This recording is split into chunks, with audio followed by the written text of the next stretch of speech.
let's call it Balkan music. It's usually very energetic, party, drinking alcohol music.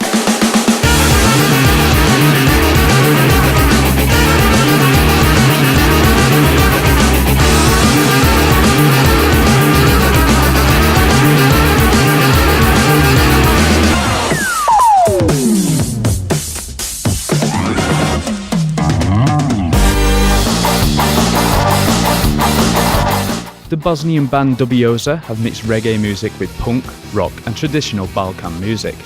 The quirky characters make fun of their common stereotypes given to Balkan people, but also try and open the world's eyes. Song by song, they will teach you the Bosnian way. We started at 2003, I guess. It's like 13 years ago. So we started in Bosnia. It was two bands who was playing in that time. And then both of the bands split apart and pieces of those two bands become our band today. And so far we have 7 studio albums and we played quite a lot of shows all around Europe. And so that is distilled history of Dubioza Kolektiv. Zbog svjetske krize, nemam za rize, nemam ni ganđe, aman, až bi mi sjelo taman. Zbog svjetske krize, nemam za rize, nemam ni ganđe, aman, až bi mi sjelo taman. Usually we like the Dutch festivals because of the program, which is very unpredictable, and the crowd is of course very unpredictable. You never know who will find in the tent or on the stage. So you have to, you have to fight on the stage very hard for your 1 hour of attention. And I think our biggest goal is to make people move and to be part of the show, active part of the show. And on that festival, it worked very well. Yeah. It was I think last day of the festival, and 2 days before, it was like a big rain and storm and some bands were cancelled and the entire atmosphere at the festival was a little bit down. So it was very good to cheer the people up, and they were really responsive to this, and they were dancing and jumping. It was good.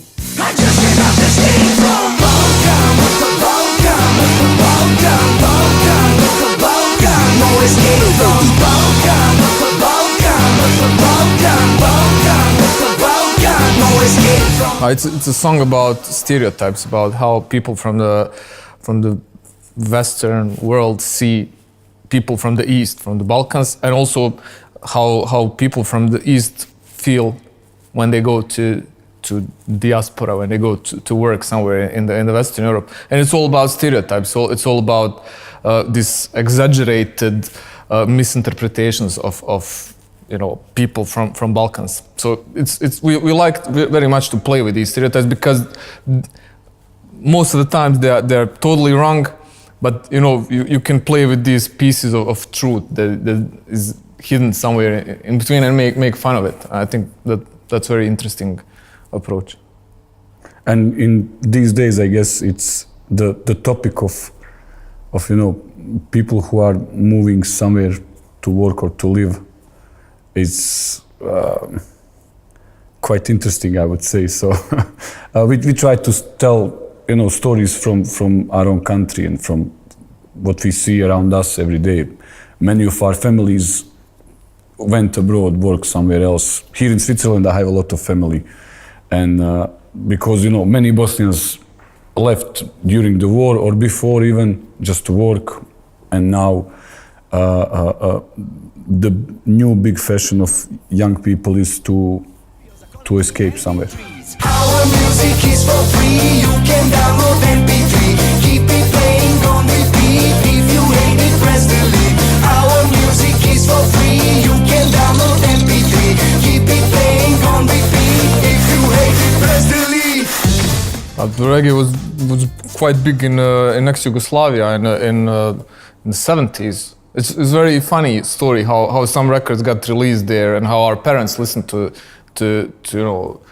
Eddie Grant or Benjamin Zafanaya, who got, I think, his first record released in Yugoslavia. It was really, really strange history of this country that was also very attractive for reggae musicians because it was unallied. It was this out of these East-West kind of divisions, and I think quite a lot of people were playing also in the 70s and the 80s, which we were kids, we were too young to know that, but later we find out what happened. For me, it was from the beginning, from the childhood, because my parents are, two hippie people who are listening to a lot of reggae music. So, my first tapes that I get from my father was Bob Marley or something else.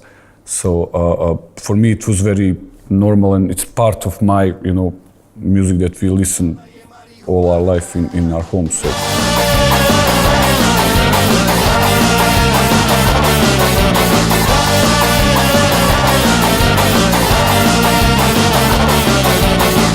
We like that people understand our background, where we are coming from, and the Balkan music is the easiest clue for them.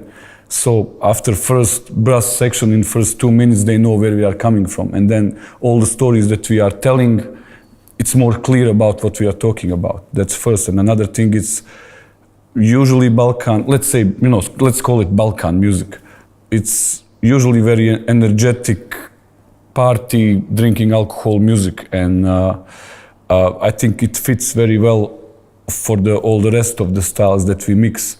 And again, we know quite a lot of people who play very well this kind of music back home. So, it's our friends. You sit, you play with somebody, and then it just comes out naturally. That's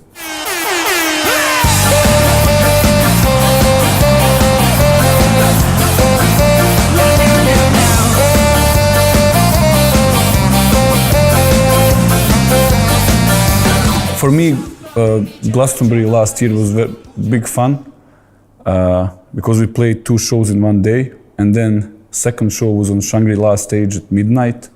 Yeah, we closed the festival. And that was really crazy gig, because even the security was on top of the fences, jumping into crowd, stage diving, whatever. It was complete mess, and it's anarchy as we love it.